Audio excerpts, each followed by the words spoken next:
Welcome everybody to our session today. I'm Tom Tortolani with the product team at SafeSite Check-in.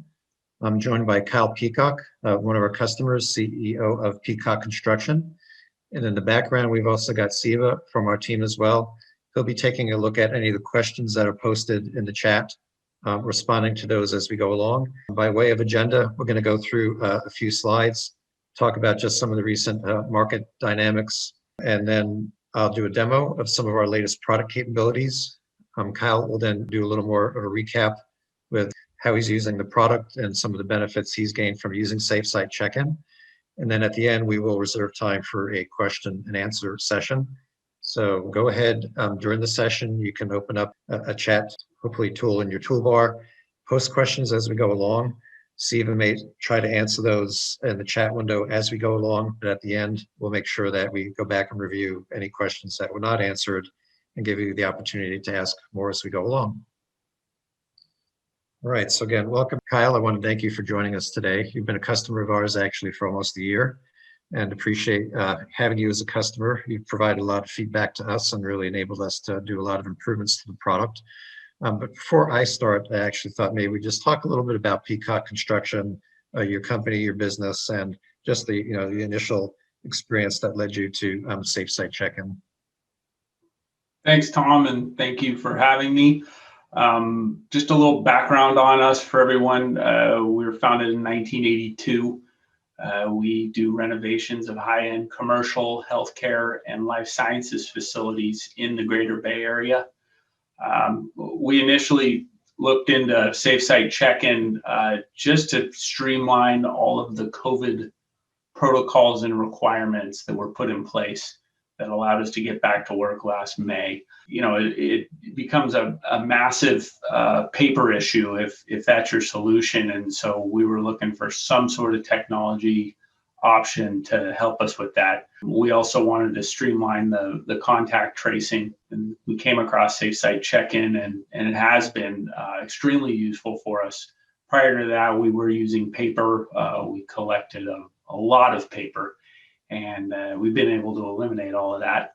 And right now we're using it at 35 job sites. Right. As you've done up and down job sites, right, you've been able to use SafeSite Check-in to kind of grow with the changes to the different locations that you had some of the job sites at. So while today you've got 35 in use, over the months you've started and stopped and completed a lot of jobs, and SafeSite's been there along the way.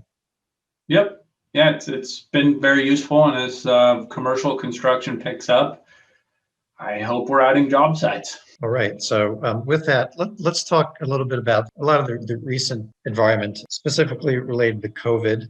There's been a lot of news lately, a lot of changing news, sometimes daily or multiple times a day, around mandates. We've seen, and you've probably seen the news, just a lot of updates from the CDC, from EEOC, OSHA, even local mandates around how we should be dealing with COVID still out there. And it has certainly caused a lot of confusion. We've seen a lot of uptick of our customers coming to us asking best practices, what we've seen other customers doing. Given the size of our customer base now, we've actually put together, in some cases, local user group threads where we've tied our customers together and let them exchange ideas or questions around what the practices are.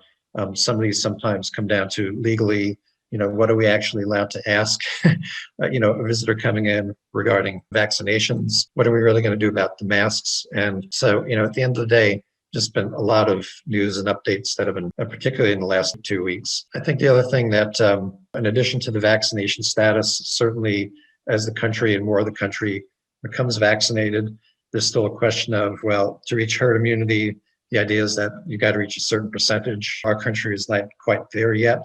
So I think for the foreseeable future, there's going to be a large mix of site visitors that have been vaccinated and a lot of site visitors that have not, right? And then how you deal with different status of the visitors that are coming into your site. And then the question even around the masks, if somebody's vaccinated, they've been told, well, you no longer need to wear masks. And that's not quite true for a lot of locations. And I think even for different types of facilities, Kyle, you do a lot of job sites in hospitals, for example, right? They've got different requirements of other sites. So maybe you could talk a little bit about that dynamic. Yeah, it's The only thing constant in the last year plus has been change. And there are, as you stated there on the screen, a multitude of people and institutions that are requiring us to do specific things. And then on top of that, there's the different types of facilities that you may be working in. Yeah, we do work in hospitals. We do a lot of work in high-rise buildings downtown San Francisco, Oakland. Every single building may have a slightly different requirement. You know, the hope was as COVID abated that things would get simpler. It feels like they're getting a little more complicated. We're going to be starting a job down in Santa Clara County, and they have a requirement that we ask everyone whether they've been vaccinated or not. So how do you track that? How do you protect people's information? And how do you get all of this information, whether it's, hey, a mask is required in this facility or not?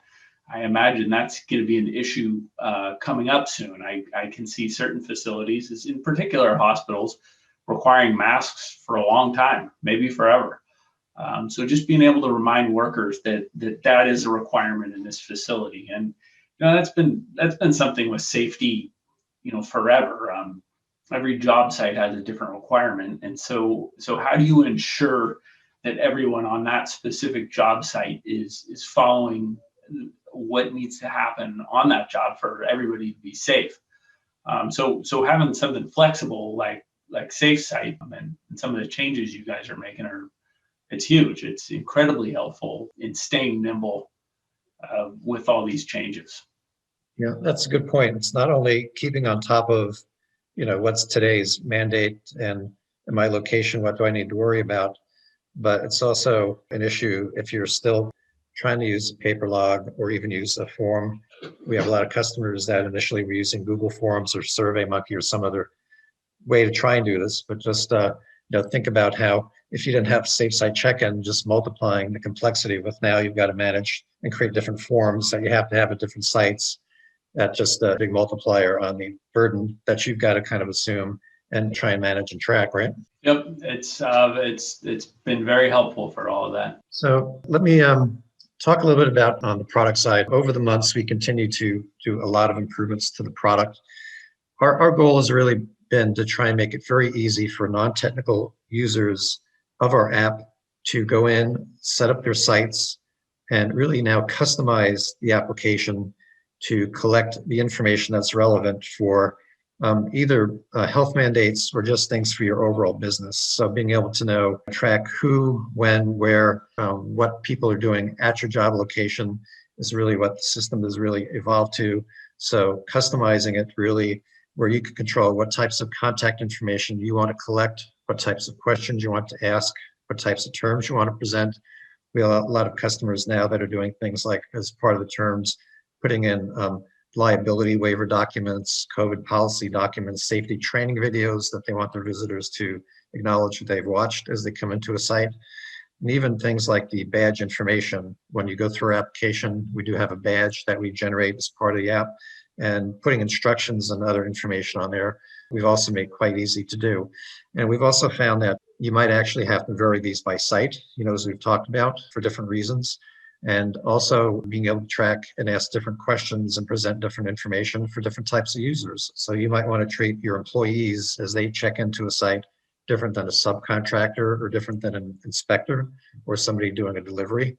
And we've made the application very easy now for administrator to go in there and put up different visitor types and associate different questions that you want to present to those as they're checking into any given job site. We focus quite a bit also then on, as we're asking questions about visitors that are entering, being able to ask them, what activities do you plan to perform when you're on the site? I remember, Kyle, a number of months ago, you came to us and you actually wanted to improve your collection of data to actually understand what activities people were performing, because I think what you'd said at the time was, look, I have a bunch of subcontractors and they might actually be performing multiple activities. So being able to capture that information has also been beneficial for you as well. Yeah, that simple question. What are you doing on site today? I mean, that's very obvious to the person, you know, that day or the superintendent, but me sitting in our HQ, being able to look at any job site and get an overview of what's happening on that job site that day is incredibly powerful. Furthermore, just going back, I think we started that maybe 4 or 5 months ago. We have a very good record of what happened on our job site going backwards like that, which has helped in discussions with clients and subcontractors. So a big aspect of the data we collect now is really feeding into the whole concept of daily logs, daily reports, being able to know, again, when people arrived, even also being able to check out of the sites. You not only know when they were there, but when they left the site, what activities they were performing. And the system, we have built up a lot of reports that I know your team gets good use out of.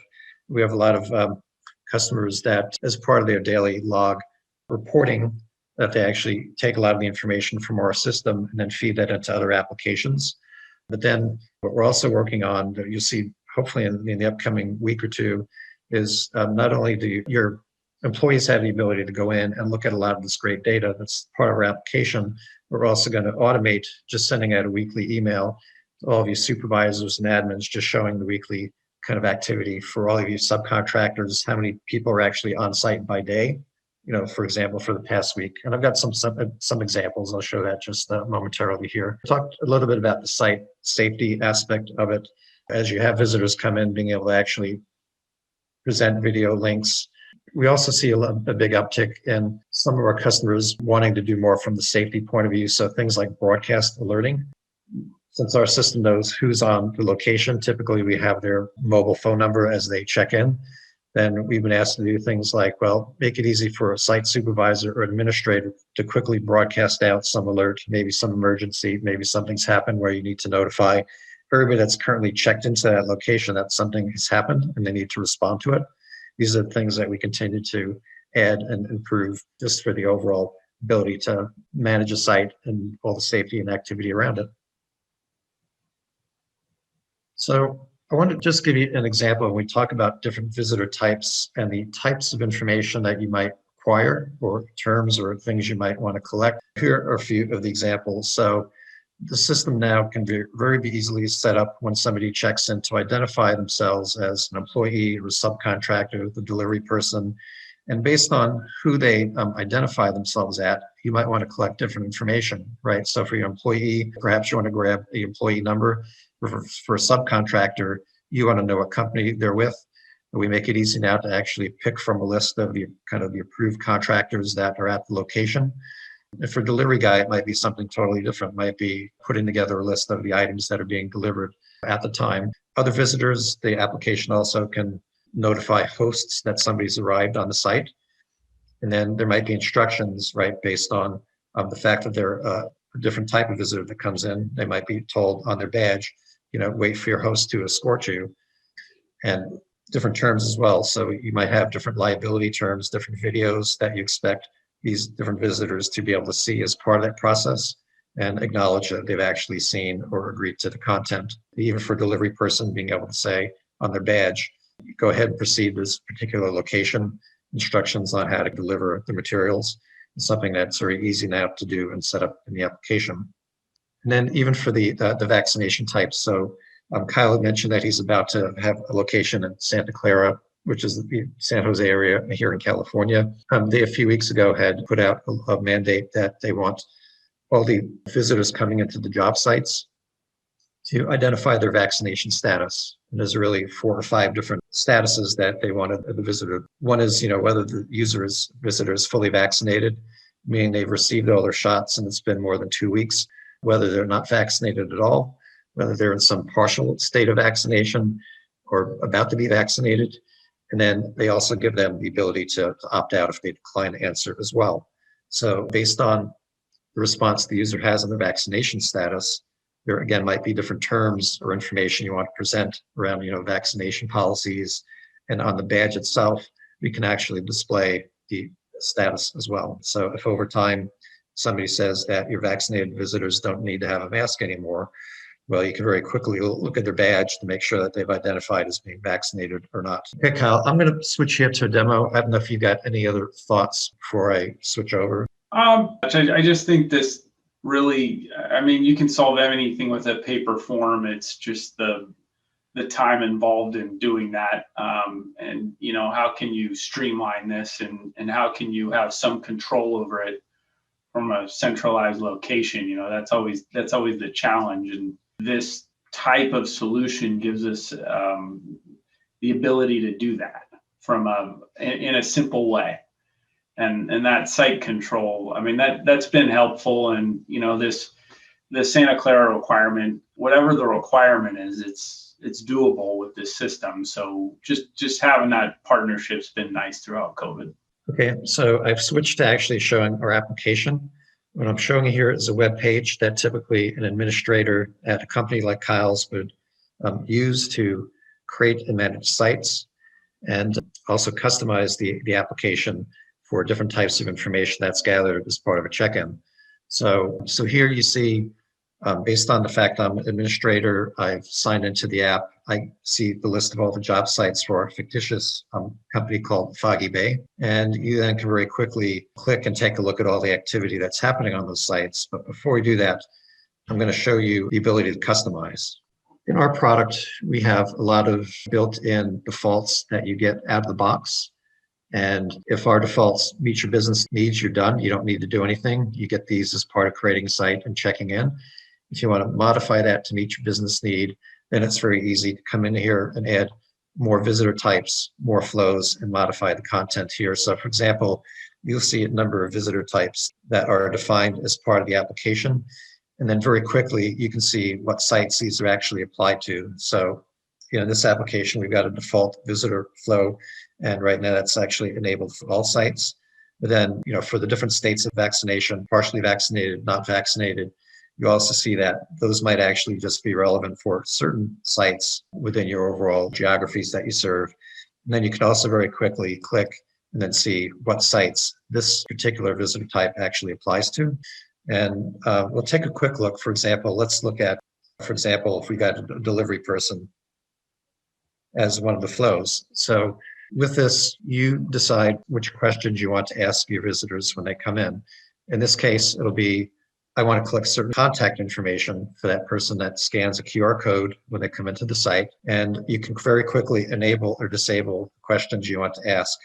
So for example, if you don't want to ask their address, you just uncheck it. And then for the delivery person, this is the information you're gathering. We also do the same thing for additional info. So in Kyle's case, he captures activities that the visitor plans to perform on site for that particular day. Entry questions could really be anything that you want. We've got a standard list of COVID-related questions that can be added, modified in the application. And then entry terms. These are really the check boxes that you want your visitors to acknowledge when they come into a site. And with these, you can also then define different attachments. So for example, in this case, PDF attachments about different policies that might be in play, safety training videos where you can actually link to video that you might create that goes over your company's safety policies. And then the actual badges that a visitor sees when they're told they're granted or denied access to a site. So in this case, the delivery person's badge is actually going to be customized. So when they come in, they'll get a welcome message, but then they'll also get instructions on that badge to tell them exactly where to go and what to do with the materials that they brought on site. Really, any of the information you gather can be defined and put on that badge that then your people have access to track in real time.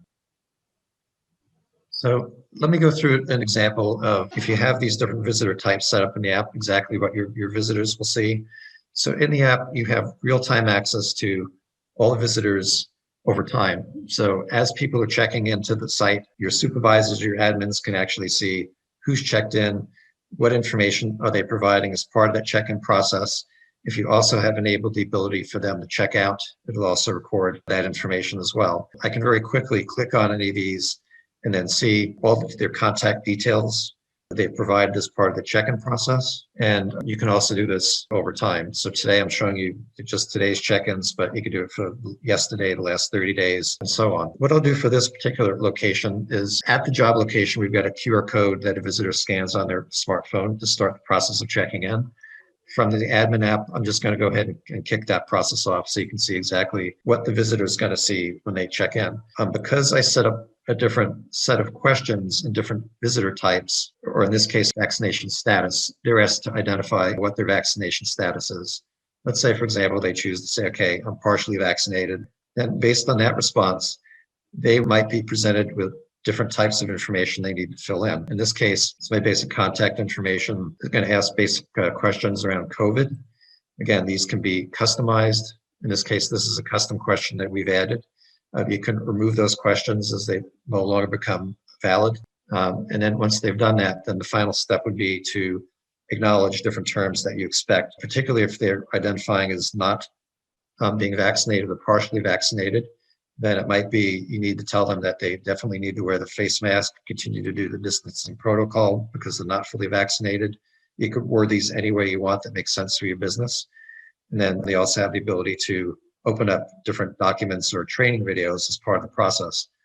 But once they actually agree to all this and they check in, you then see on their badge, I customize it to actually say, what's their vaccination status? So this is a badge that's live on their device. They can show this to different people on the site to prove that they've checked in properly, show their vaccination status in case there's any issue with a mask or not a mask or social distancing. Then more importantly, all the supervisors that are managing that application actually get updated real time the event. So here at 10:27, I just did that check-in. Now it's actually showing the information I provided, right? Well, my contact information and my vaccination status. I'll do one other site, and this one here has actually been customized a bit differently. So in this case, we want to know exactly what type of visitor it is in terms of, are you an employee? Are you a guest? Are you a delivery person? And depending on their response, they're going to be asked different questions as they check in. We'll go ahead and just say we're the delivery person. So I customized the app to ask certain information of that visitor. Perhaps they're still going to be asked COVID-related questions if they're actually going to be coming through the site where other people are. And ultimately, they're going to get a badge that says, here's the instructions for you, delivery person, that comes into the site. And if I do one more check-in, let's say, and instead of being a delivery person, now I'm actually an employee of the company. And when I come in, you're going to see now it's asking me different questions. It's not asking me my company name. You could have added something like an employee ID number here if you wanted. But the point is, it's very easy to switch exactly what types of information you're gathering based on the fact that this is one of your employees that is coming into the site. And in this case, they're not asked to watch, the different training videos or knowledge, different policies because they're your employee. And even the badge looks a little bit different for your employee versus a different type of visitor. Really through the app, the ability to very quickly customize these questions, apply them to the different sites, and really do this from a non-technical user point of view. So in your case, Kyle, you've got Shannon on your team. She's the one managing the application. You wouldn't really describe her as kind of an IT type at all. Yeah, this is very easy to manage from a project admin standpoint, project engineer standpoint, or even a superintendent could take care of this. So yeah, the interface for the admin is very simple. You don't need web skills to do it. It's contractor simple. How about that? Contractor simple? Sure. I like that. Maybe Steve will have to market that as a marketing. Okay. I get credit.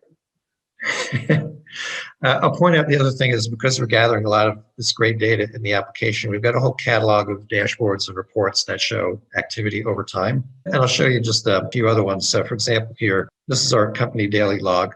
So this is real time showing people that have access to this app by day, all the visiting subcontractors in your case that have come in and how many employees they had actually check in for the day as part of the site activity. So a lot of reports that have this type of data. And then if you even want a more detailed report, this is something I believe your team receives once a week, every check-in record, every visitor that's come into the location. You've got other customers that actually get this information daily as well in this format. And you can see here, for example, in this particular report, the information that they've identified when they checked in, the time, and then this report actually shows, are they an employee, a guest, were they vaccinated, were they not vaccinated? All this information is available in different reports, kind of in the report catalog. So with that, I'm going to go back to my slide deck. In closing, I just wanted you to give us, your parting thoughts. You've been a customer for a year. Certainly, you've seen our application evolve over time. And where it stands today, I think you've cited a lot of circumstances around capturing value. This is a very low-cost solution to implement, but you've had scenarios where you've actually been able to reconcile and do a lot of things to, better manage the business. Yeah, it was always hey, this is a COVID solution. Great, let's get through COVID. What we figured out over time is that, this is a wonderful replacement of most of our daily log, and it's much more accurate than our daily log in that it's effectively crowdsourced from everybody that shows up on site instead of relying on a superintendent or a project engineer to fill that out every day, which I'm sure, as you all know, it doesn't get filled out every day perfectly. It also creates a irrefutable record that no one can deny. I mean, the subcontractors filled it out. And things like being able to add the simple question of what are you doing on site today? Being able to track that and look at that over time on a job, you can find out a lot about the job, and you can do it from anywhere. I mean, our supers, if they happen to be running multiple jobs, have a very quick way to check who was on site, whether it be yesterday or the day before. They also have a record over time. I mean, it's fairly easy to remember who was on site yesterday or this week, but go back 2 weeks. I mean, you'll be hard pressed to name who exactly was on site. Your great superintendents can, but they probably can't tell you exactly how many people were on. That helps with billing reconciliation too. When you have T&M tags with subcontractors, how many hours were they on site? There's a checkout function, so then you have a very good idea of how many hours they were on site and when they showed up. It's always, hey, I sent you 5 guys over the last week. Being able to check the safe site check-in record and see that they actually did, or no, they sent us 4 and then another guy showed up halfway through the shift. Those types of things and having that record, it's huge, and it saved us a lot of money. And you don't have to think too hard about it. A lot of apps, they require a lot of manual input. It may be cloud-based, but it is an incredible amount of manual input by a super or a project engineer or someone from the general contractor. It basically takes everyone on your job, and they're spending 30 seconds inputting all this information. So no, I'm feeling really good about using this going forward. Especially in the post-COVID era of focusing a lot more on construction than mitigating COVID risk. So excited what you guys are going to be doing with this in the future. I think it's going to help us out a lot. Great.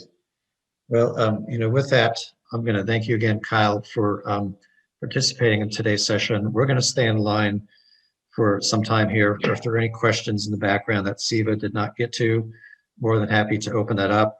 You can continue to put any questions you might have in the Q&A window. Siva will go ahead and take a look through those and read them out to us. While he's going through and looking at that, I did have a sample. So we talked about, live, we've got a catalog of reports, but we also said that we're going to start just distributing as part of a weekly email, for example, to all the supervisors and admins, the listing of all the numbers of visitors on their site by day for the past week. So it's a good recap just to kind of see, for a particular site, in your case, what subcontractors were there, what other visitors were there, and then how many people they actually had check in on those particular days, right? So I think it's a good kind of recap of what's going on by subcontractor, and then even across site, you can then see actually what's happening across all your sites from one point of view by day, how many visitors have been kind of on there, the activity for the past week. All right, so with that, Siva, I'm going to turn it over to you to go through just the final part here. Okay, Thank you. Thank you, Tom. And thank you, Kyle, for a lot of solid discussion. And I really appreciate that. And there are some questions. And again, if you have more, just keep asking in the Q&A tab. First one is, now that most people feel like the pandemic is over, will you continue to use SafeSite check-in, the screening that you've done? And what will you use it for going forward? So this is probably more for Kyle.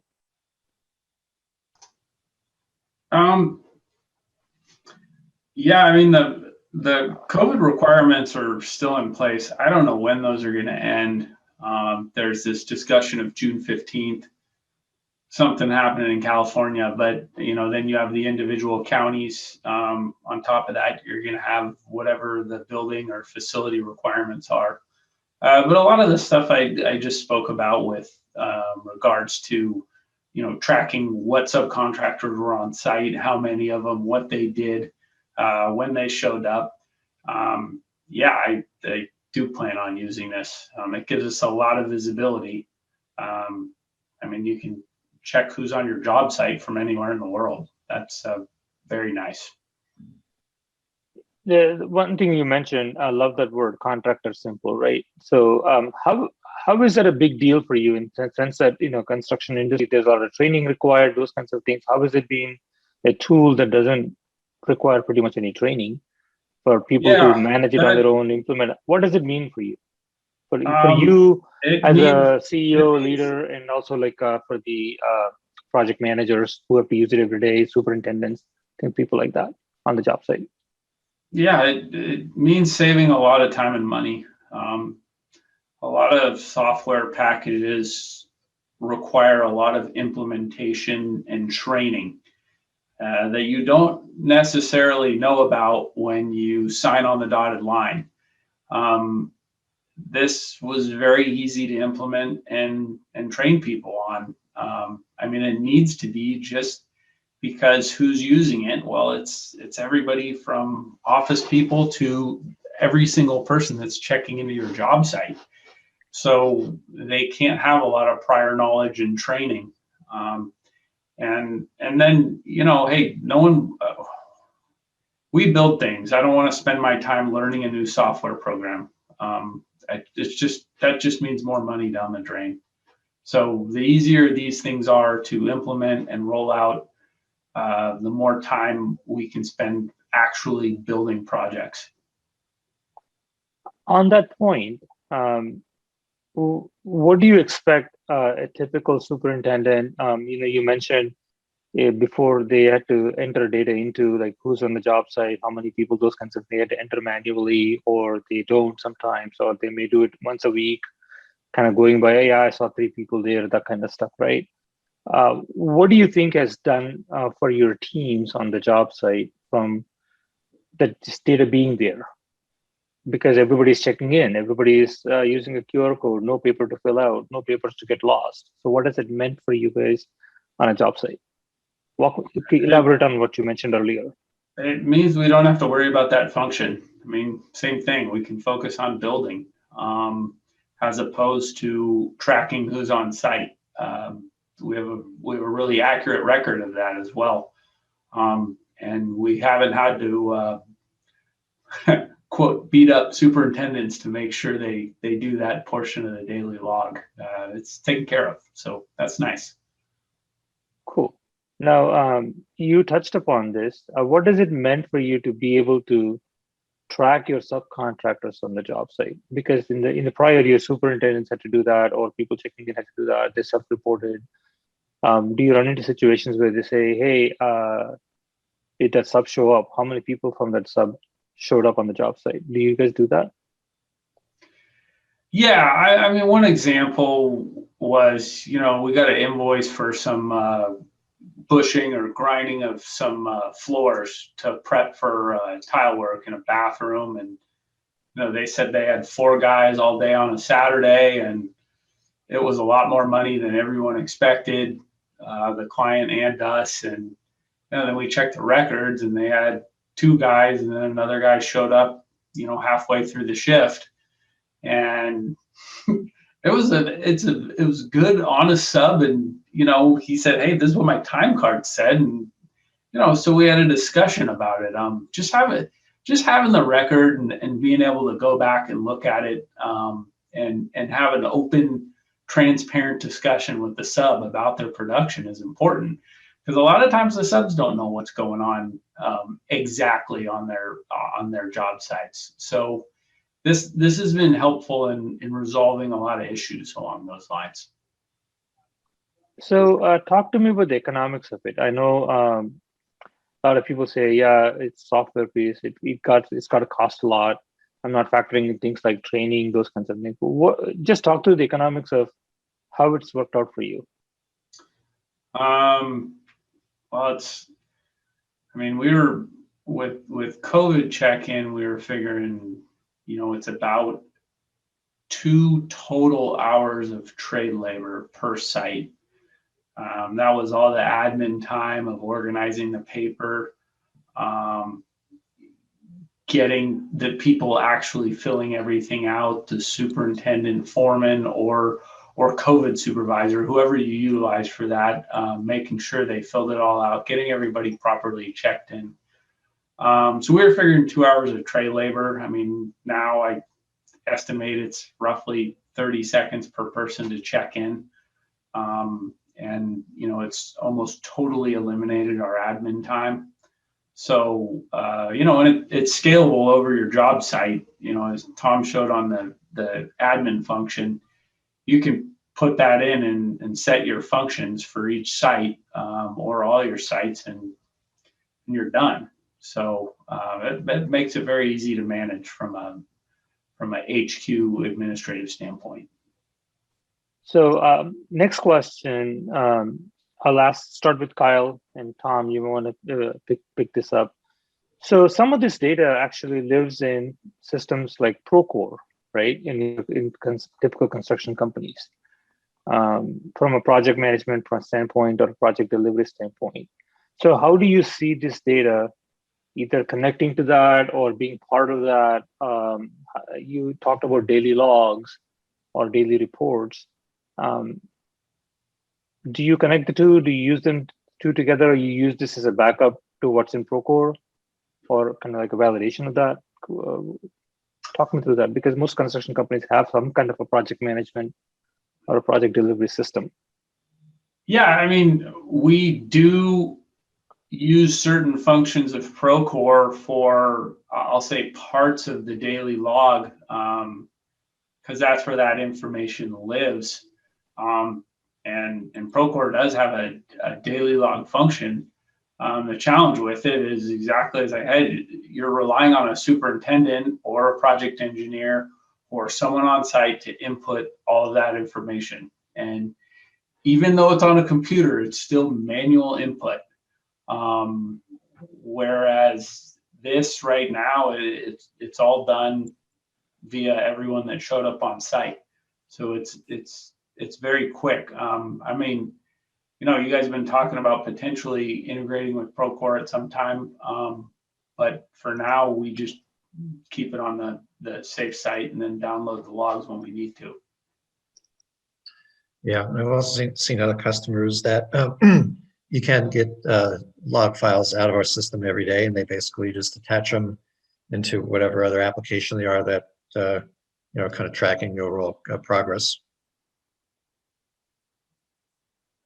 Okay, so Tom, is that something that you're planning from a roadmap standpoint? So we've already done some a proof of concept of integrating with Procore, for example. It's just a matter of having a customer say that, okay, now go ahead and push the button and let's just start populating that part of Procore, directly from SafeSite. Okay. Next question, I'll start with Tom and then we'll go to Kyle. So you showed something about upcoming functionality where there are reports that are sent to you out of the tool automatically. Mm-hmm. Who gets those and what will be in those reports? Can you elaborate on that?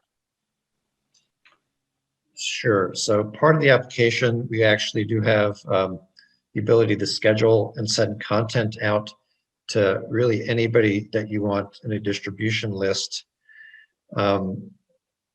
scheduled and automated. So in Kyle's case, they have different people getting different levels of check-in records. I believe it's once a week. We have subnetters set up now. They get them every day in the afternoon as part of them closing out the site for the day.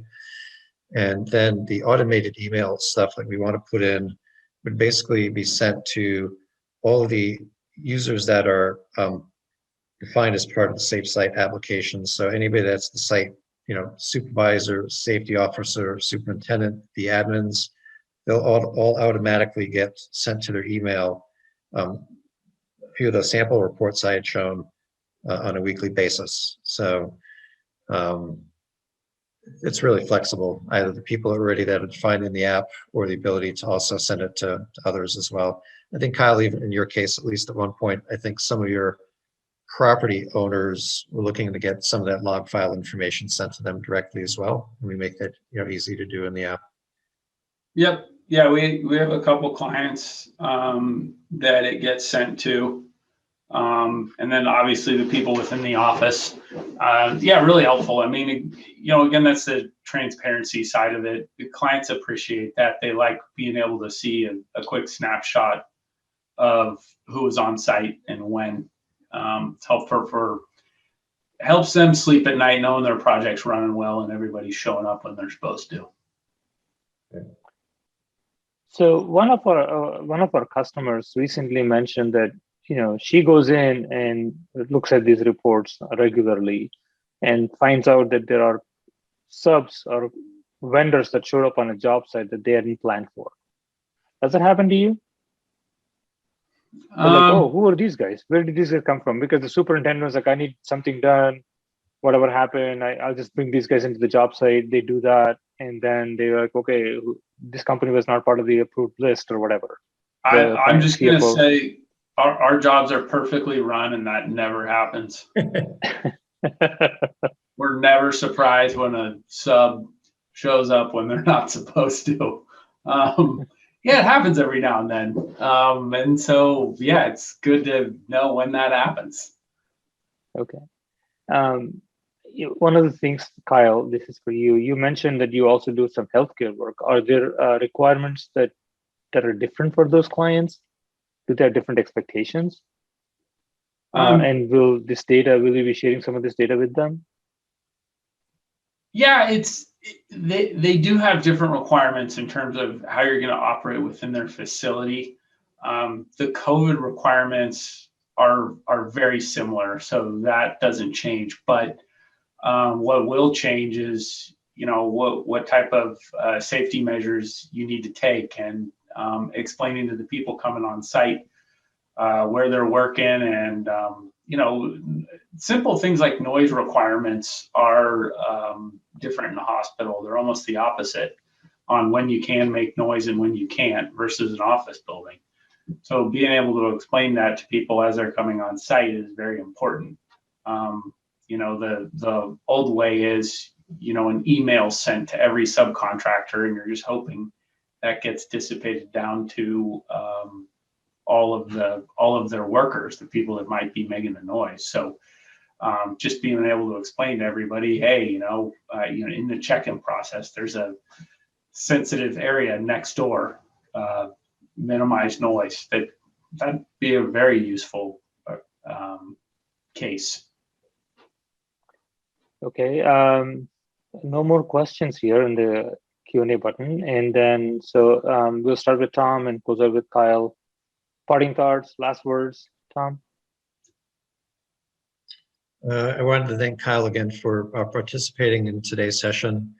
Our product team is always eager to talk to our customers about what's working and not working, and we continue to improve the application, and you'll continue to see more news in the upcoming weeks about expanded capabilities that we put into the application. Thanks. So I'll second that. Thanks to Kyle. So Kyle, parting words, last thoughts. Yeah, thanks for helping us solve a problem on site, an unprecedented one. And I'm now going to put the pressure on you guys. You guys have been very responsive to feedback and open to feedback, and we felt like we've had a partner instead of having a process rammed down our throat like we feel some software partners do. So I'm looking forward to continuing that as you guys grow this and as we grow with it. Thank you.